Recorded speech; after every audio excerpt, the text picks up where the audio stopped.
Chicago Sports Radio 670, The Score. Have an interesting and entertaining basketball argument. What my guys say about guarding anybody anymore. And you know, Big Country made a lot of money. Didn't Big Country get a big fat contract? Where is he now? Where's Big Country?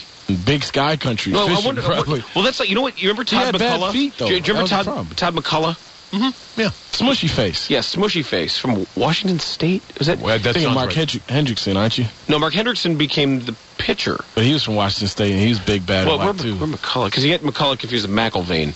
But McCulloch is now... McIlvaine was Marquette, right? Right. McCulloch is now a professional pinball player. Why do you know stuff like this? Todd MacCulloch, I don't know.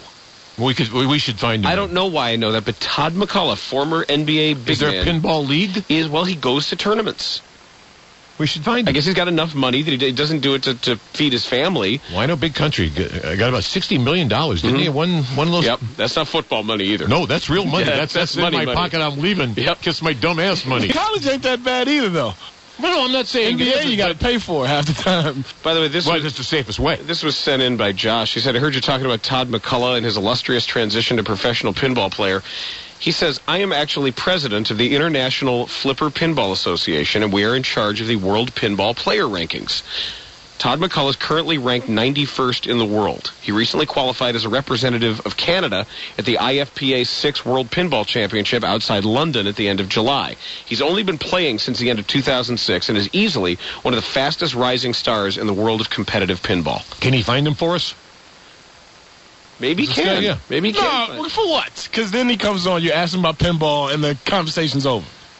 How do you know? He's based out of Winnipeg. Maybe I got deep thoughts for a Todd MacCulloch. Like I said. You think I can't talk to Todd MacCulloch?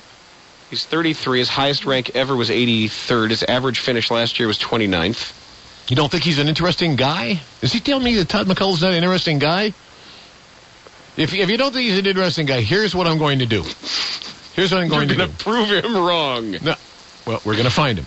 Right. And then I'm going to leave Earl Bennett's cell number, and you call him. See how that goes for you. How do you know Todd MacCulloch could be a man of the world? He could be the most... He could be... Don't you have to be interesting enough to go from professional basketball player to professional flipper pinball player? No, screw you, because you make fun of me for playing video games. So, you do. What are you going to do? Go home and play video games all night long? I make fun of you doing it instead of reading. I do read. I have no problem with video games. They're fun. I read the instruction manual on my video games. Video games.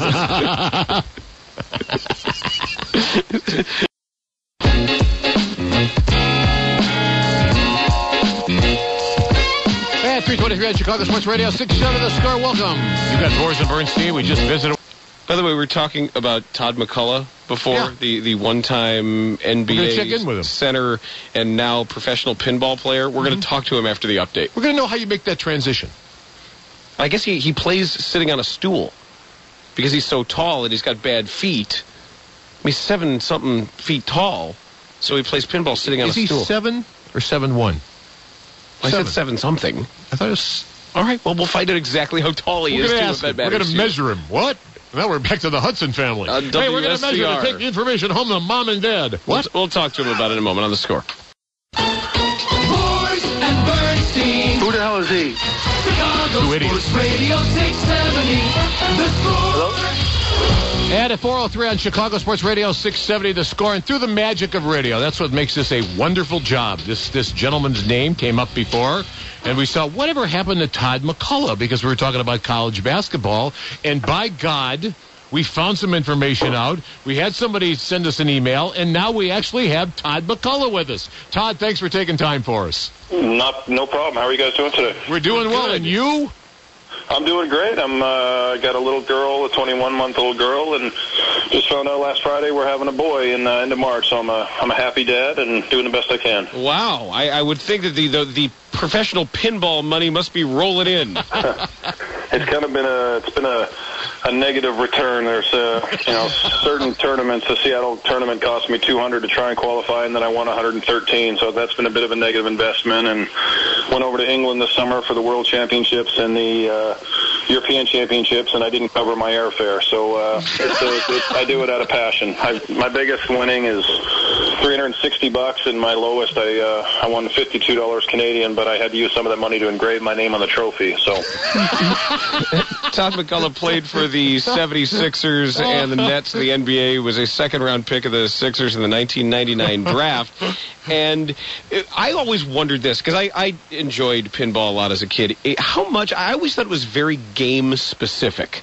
Like, there was this one guy who was really, really good at the Doctor Who game, who I always hung out with. And which is a really kind of and then I got into it. I said, okay, you do this, and then you got to get these 3 flaps here. But it's not like he was just great at pinball. He was just really good at that game because he was a manager at that bar. So how do you tell if somebody's really good and not game-specifically good?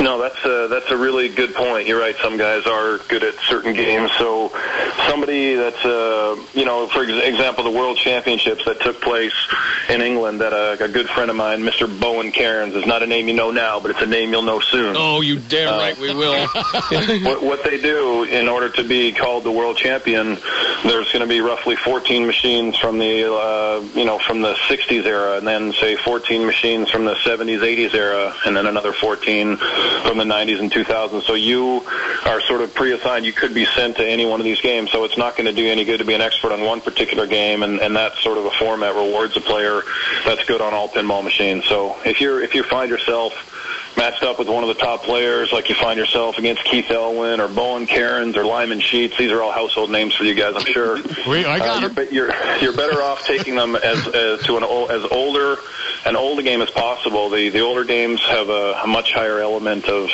I won't say luck, but you can take some really nasty random bounces. So you got a better chance of beating a better player than you, the older the machine. The newer machines, the new players, the young guys are almost in complete control of those. So you're going to get worked on a newer machine, but you've got a better chance beating them at an older game.